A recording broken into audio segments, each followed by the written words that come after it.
Am I the a-hole for leaving everything I own to my goddaughter instead of my daughter? I, 45 female, divorced my ex-husband when my daughter Kelly, 21 female, was around 12, after I caught him cheating for the second time.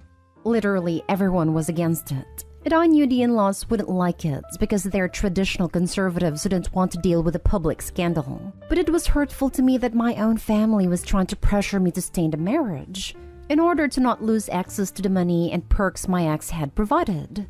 Examples. While we were married, my ex helped my brother get a nice job with a high salary and nice benefits, paid off my sister's credit card debts, and bought my parents really lavish gifts.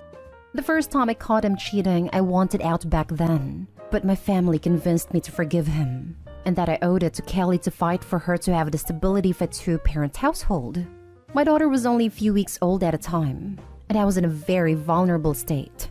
So I agreed and felt so stupid when my ex did it again. But this time there wasn't a "you weren't performing your wifey duties since you got pregnant" excuse anymore. And this time I wasn't going to be deterred and continued with the divorce. In truth, I wanted to keep Kelly out of this as much as possible. But my in-laws and my own parents poisoned her against me by painting me as a hypocrite for telling her how important forgiveness is, but that I wasn't willing to forgive Daddy even when he was really sorry. I was distraught. I honestly don't think I would have made it through if it weren't for my best friend Tina, who was my rock. In the end, I got a nice settlement and some alimony, but didn't get custody. I tried my hardest to still be in Kelly's life, but by the time she was a teen and she was fully convinced that I was the bad guy and told the courts she didn't want to see me anymore. I was heartbroken, but kept reaching out. During that time, I also managed to go back to school. I was studying accounting and managed to get a high-paying job of my own and have a nice life for myself. The same can't be said for my ex, who was sued by a former employee and fired by his company. Because he was so embarrassed, my ex burned through his savings trying to keep up his lifestyle, which included Kelly's college fund. Suddenly, she wanted contact again. And I won't lie and say that I wasn't hurt at the idea of her only wanting contact was for my money, and agreed to pay for her to go to grad school on the condition that she signed an agreement that she won't contest my will where I'm leaving most of that I owned to Tina's daughter, Laura, 18 female. The few relatives that I'm still on good terms with think that this will damage any chance at rebuilding a relationship with Kelly, and that I should just split everything equally. However, I don't want to have the type of relationship with Kelly that I feel like I have to pay for. Am I the a-hole? Edit. Because I keep seeing this in comments and messages, I'll clarify here as best as I can while still trying to maintain some privacy. 1. I didn't get custody, but I did get visitation. And when Kelly was 14 to 15, she told the courts she didn't want to visit me anymore. 2. My ex came from money and had a good income, which meant he had better lawyers and the aid of my brother and parents during the divorce. 3. Not too long after the divorce, my brother lost his job. I'm not sure what happened, and I never cared to ask. 4. I'm no contact with my brother and very low contact with my parents and sister. 5. Tina is my documented power of attorney. Should there ever be a situation where I can't make legal decisions for myself and vice versa. 6. Alimony is not child support, so that's why I was able to get it. Now for the top comments. Not stay home. Your daughter has always been against you because of your family, and now at the moment when things aren't looking good, she wants contact. Ignore her. And your family basically wanted you to stay because they wanted his money. Yep. Not too long after the divorce, my brother was let go, and my sister was on the verge of filing for bankruptcy. Guess who got the blame? Especially when I wouldn't use some of the divorce money to help out the family. How on earth did your sister manage to get so close to bankruptcy when her debts were paid off? That's her own fault. The brother being let go? If it were wrongful termination, then he should have sued. They were just making you the scapegoat. Honestly, I wouldn't have given the daughter a dime. There are many ways you can be sure she can't contest the will. Obviously, you've already done what you've done. But going forward, you just do what's best for you. Not day haul, but there's a lot to unpack here. Does Kelly know what exactly happened? Is her missing college funds the only reason why she reached out to you? Or is it her being an adult and finally realizing fully what's going on? At the time, she didn't. But once the divorce was over, I did explain the situation, but she didn't believe me. If you're asking me if my daughter has come out right and said that all she wants me for is my money, then no. However, looking at the timing of her wanting to actually speak to me again, and seeing how the majority of our limited talks is about her schooling and her financial concerns, I'm inclined to believe so. I honestly would feel a bit better if she did sign the agreement and continued speaking to me as proof that I'm not just a checkbook to her. I'm sorry to say this, OP, but I think she wants to take advantage of you now that the tables have turned. If her dad would have been loaded still, would she have reached out to you? I wouldn't give her the money, not even with that agreement. But if you do want to help her out, make her sign that agreement. Honestly, that's where I'm leaning more towards. I'm prepared to accept the reality that I'm just a checkbook to my daughter, but hoping she will sign the agreements as proof that she actually misses me and wants to reconnect. Next story is titled, Am I the a-hole for refusing to do a DNA test? My dad found out my mom was cheating and she won't say with who or when, but we know it's likely around the time she was on a stay-at-home mother. The thing is, she had all of us, 2 brothers, 1 sister, around the same time, so any of us could not be my father's. He's divorcing my mother and wants us to take a DNA test to prove we're his children. Otherwise, he isn't paying for our college. He promised to do so before this, and all of us have been counting on it. My sister, oldest, did a test because she was confident she was related to our dad. She was likely pre-cheating. She looks the most like him, so I was pretty sure she was. She's also in college and is relying on our dad. It is going to keep paying because of the results of the paternity test came back positive. I have a feeling I'm not my dad's biological kid, since I don't look anything like him, and people even commented I don't look like the rest of my family. I'm terrified because I think he's upset enough that he won't talk to me anymore, and definitely won't be paying for my college. I don't want to take the paternity test because I don't want to know. But if I don't, I probably won't get college paid for. The money isn't in a college fund, but set aside as investments my dad has. It isn't going to my mom in the divorce proceedings probably. I don't know how things will go, and I'm starting college in September. I stupidly picked a pretty expensive school because I thought my dad would pay for it. I decided it was okay, but now even if my mom was willing to, I don't think she can afford it. I'm so mad at her and my dad for putting me in this position. I've told him I'm not doing the test and he said that's okay, but he will just assume I'm not his and not have anything else to do with me since I'm 18 already. I'm living with my mom but not talking to her because of this.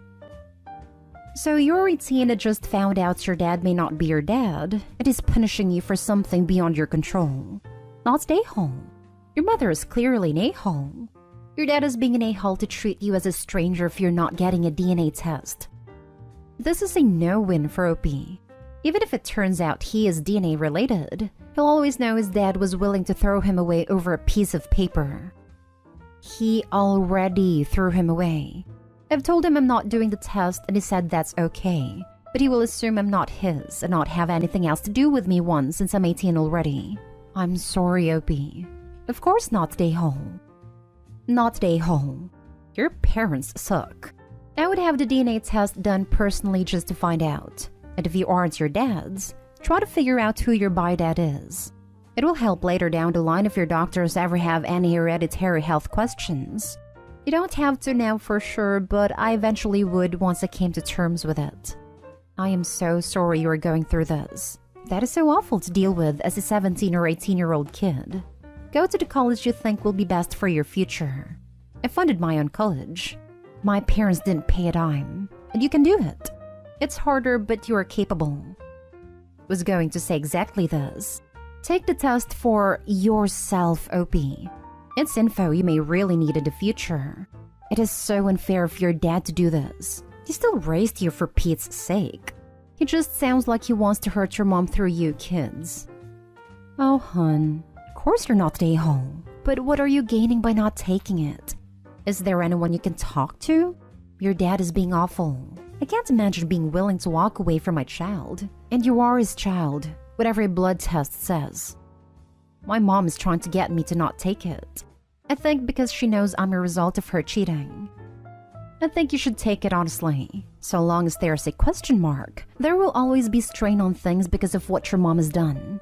Your best bet to salvage the relationship with your dad is to talk to him personally. Tell him that you're scared of what the outcome could be, and then take it with him.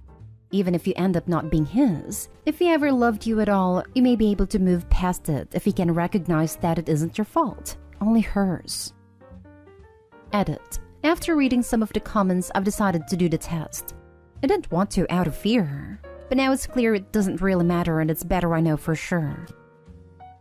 Next story. Am I the a-hole for saying my parents should have stopped having kids when they started realizing they're all autistic?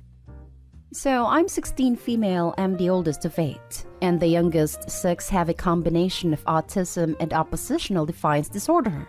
If you have ADHD, and 4 out of the 6 are nonverbal with high support needs, I'm expected to help out, and have pretty much been emotionally neglected since age 6, when my parents started popping out more kids. So, due to everyone's sensory issues and for the sake of routine, Christmas hasn't been done in our house since I was 8, and that includes for me. Birthdays aren't really done either, and my parents spend so much time trying to keep everyone under control that myself and my normal brother 7 male miss out on just about everything. Last Saturday was my birthday, and I stupidly decided to ask my parents for something I've been wanting for a while. But I don't get an allowance and can't work due to helping out at home, so I can't save for it. It's not expensive, but it is out of my price range. They said no, expectedly, and reminded me for routine's sake we don't do birthdays in this family. I said I know, but maybe we could keep it to the 3 of us and do something away from them for once. They said no, and that I need to tailor my life to suit theirs, unfortunately. I kind of snapped. It may be years of built-up resentment or because I was in a bad mood, but I said that I don't understand why they keep having kids just to make their neurotypical kids suffer more each time. They should have stopped after they had 2 diagnosed with autism. Neither parent is talking to me right now, and I'm starting to believe I was the a-hole and made an ableist remark. Am I the a-hole? Now for the comments. Oh, sweetie, you are not the a-hole. I have 2 siblings on the spectrum. My mom never made me responsible or made me make sacrifices for her other kids. She made things work for all of us to the best of her ability. Your parents need to seek outside help, not to expect their neurotypical children to accommodate and make sacrifices, essentially making you guys become third parents. I hope you have someone you can talk to, like another trusted family member or adult. Please reach out if you can. This is not even remotely okay. Honestly, it's cruel to take a childhood away like this. I feel for Opie. It's horrible what is being done to her, and hopefully she can get out of there quickly. Not stay home. Having 8 kids is a terrible idea in general. Also, you need to honestly have your own life. Your parents seem to be pushing responsibilities on you. Well, the kids are their responsibility, not yours. You should definitely try to find a job really soon.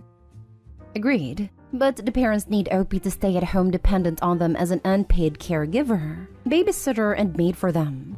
They have no intention of letting her go ever, and have a life of her own. They have already told her so. I need to tailor my life to suit theirs, unfortunately. Not stay home. Your siblings are your parents' children to raise. If they need help, they should look into live-in help or long-term care facilities. I think a little rebellion is in order. Stop helping them raise your siblings and get a job. Save every penny and move out when you turn 18. Sorry you were dealt selfish parents, and an unfortunately difficult situation to grow up in. Now for the last story. Am I the a-hole for telling my sister-in-law to stop trying to guilt us by calling it a bonding experience every time she wants her kids involved in something? In general, my sister-in-law is fine. I don't love her, but she's generally not awful. She just thinks that everything should revolve around kids, and that everything that anyone does with her kids is a bonding experience, and those are all so important.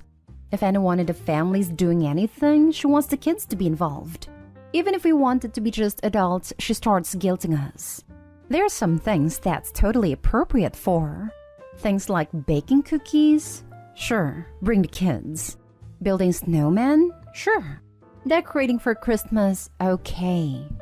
But for example, when my husband, her brother, and I were going on a hiking trip, she kept asking us to take the girls, as it would introduce them to the outdoors and be a great bonding experience. We said no. This was our couple time, not family time. She got all stinky about it, and even tried to send them over with bags bagged in an attempt to guilt us into it. We mentioned over the holidays that we were going to be building a new addition to our home, and she immediately lit up and said how it would be a great bonding experience if we got the kids involved. Husband shot this down. It's something that he and I are working on together to make our home ours. Neither of us wants to have to watch kids with tools and hammers and nails, keep them on track, deal with the whining when they get bored, etc. She kept pushing about how maybe this would inspire her kids to take an interest in building or hands-on work, and it'll be a great bonding experience. I said, can you stop with the "it'll be a good bonding experience" every time you want to guilt someone into involving your kids? She got defensive and said that in a normal family, people would want to spend time with the kids. It wouldn't be seen as a burden. I said it's not a burden, but brought up our hiking trip as an example, and said that it was intended for me and my husband to just hike, fool around outdoors, maybe drink a little in the tent and relax. She got pissy and was like, well, look at you, having all the time in the world to hook up and no time to spend with your family. We do spend time with family. We do spend time with the kids. We have even endured the god-awful family vacation with the kids just to make everyone happy. But we don't have kids, and we don't want everything in our life to revolve around kids. Sister-in-law is still upset about this, and keeps making passive-aggressive remarks about it to anyone who'll pay her attention. Am I the a-hole for saying that? Is free babysitting called bonding now? Yep. It's a better marketing plan. Family members, are more likely to agree to unwanted babysitting when they feel guilty about saying no. She is straight up trying to pawn the kids off every chance she gets. Her own argument doesn't make sense. I'll fix her sentence for Opie's argument's sake. In a normal family, a mother would want to spend time with her kids. They wouldn't be seen as a burden. Having the excuse for bonding is just her way of getting them out of her sight. Really sad. Not stay home. If you wanted kids around constantly, you'd have had your own. Seems like she's just looking to get some time away from her own kids by dumping them off on you, assuming she wasn't planning on hiking and helping with home renovations too. This was my thought exactly. She's trying to get free childcare. Not stay home. Your sister-in-law is upset because her plan to pawn her kids off on you isn't working. It's a super entitled attitude, and you're right. They aren't your kids and you don't need to revolve your life around them.